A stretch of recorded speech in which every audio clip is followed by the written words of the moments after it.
Tabir kelam di balik kasus pembunuhan tragis yang menimpa Bilqis Radiansyah, siswi kelas 5 sekolah dasar di Kabupaten Sragen, akhirnya benar-benar membongkar rekam jejak mengerikan dari sang pelaku. Pihak kepolisian Resor Sragen merilis fakta yang sangat mengejutkan publik. Suparman alias Bledus, pria paruh baya berusia 53 tahun yang tega menghabisi nyawa bocah malang tersebut, ternyata merupakan seorang penjahat kambuhan atau residivis kelas kakap. Fakta mencengangkan diungkap langsung oleh Kapolres Sragen, AKBP Dewiana Syamsu Indiasari, pada Rabu sore, 10 Juni 2026. Berdasarkan hasil penelusuran rekam jejak kriminal, Suparman yang sehari-hari bekerja sebagai buruh tani atau operator mesin perontok padi atau thresher ini, sudah 2 kali keluar masuk penjara akibat kasus pencurian dengan kekerasan di wilayah Kabupaten Sragen beberapa tahun silam. Ironisnya, siswi SD berinisial Bilqis ini bukanlah korban pertamanya, melainkan merupakan korban meninggal dunia yang ketiga akibat ulah sadis pelaku. AKBP Dewiana membeberkan secara detail mengenai sepak terjang mengerikan dari pria asal Desa Bumiaji, Kecamatan Gondang ini. Pada aksi kejahatan pertamanya, Suparman merampok dan membunuh seorang korban perempuan hingga tewas. Belum jera dengan hukuman penjara, setelah bebas pelaku kembali beraksi dengan menyasar seorang waria sebagai korban keduanya, yang juga berakhir dengan hilangnya nyawa korban. Bilqis pun menjadi korban ketiga dalam daftar hitam pembunuhan berantai yang dilakukan oleh Bledus.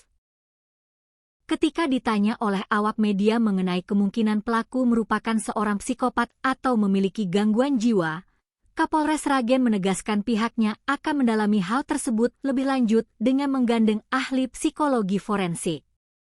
Sebagaimana diberitakan sebelumnya, jasad Bilqis ditemukan pertama kali pada Jumat, 5 Juni 2026, di dalam rumahnya yang berada di Desa Daung, Kecamatan Jenar. Korban ditemukan dalam kondisi yang sangat mengenaskan dengan sejumlah luka robek akibat sabetan senjata tajam. Di lokasi kejadian, tim identifikasi forensik Polres Sragen berhasil mengamankan sejumlah barang bukti krusial, mulai dari alat yang diduga digunakan untuk menganiaya, bantal yang berlumuran darah untuk membekap, hingga jejak kaki misterius yang tercetak di atas lantai rumah korban. Setelah melakukan penyelidikan maraton, tim Resmob Satreskrim Polres Sragen akhirnya berhasil meringkus Suparman di kediamannya pada Selasa malam sekitar pukul 23.00 waktu Indonesia Barat.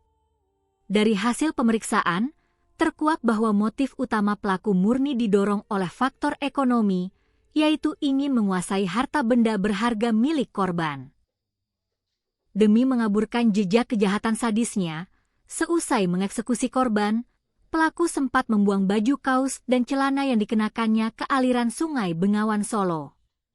Namun, berkat kejelian petugas dan petunjuk rekaman CCTV, seluruh pakaian pelaku kini sudah berhasil ditemukan dan diangkat dari dasar sungai. Tak hanya itu, 1 unit sepeda motor Honda Vario dan ponsel milik korban yang sempat dilarikan ternyata sudah dijual oleh pelaku ke wilayah Kabupaten Klaten. Bergerak cepat, polisi kini telah berhasil mengamankan barang bukti kendaraan tersebut beserta penadah atau orang yang membeli motor curian dari tangan pelaku. AKBP Dewiana menegaskan bahwa hingga saat ini Suparman statusnya masih sebagai pelaku tunggal dalam kasus perampokan disertai pembunuhan berdarah ini. Akibat perbuatan biadabnya yang berulang kali menghilangkan nyawa orang lain, Suparman alias Bledus dijerat dengan pasal 479 KUHP ayat 1 dan 3 tentang pencurian dengan kekerasan yang mengakibatkan kematian, dengan ancaman hukuman minimal 15 tahun penjara hingga hukuman maksimal berupa pidana mati atau seumur hidup.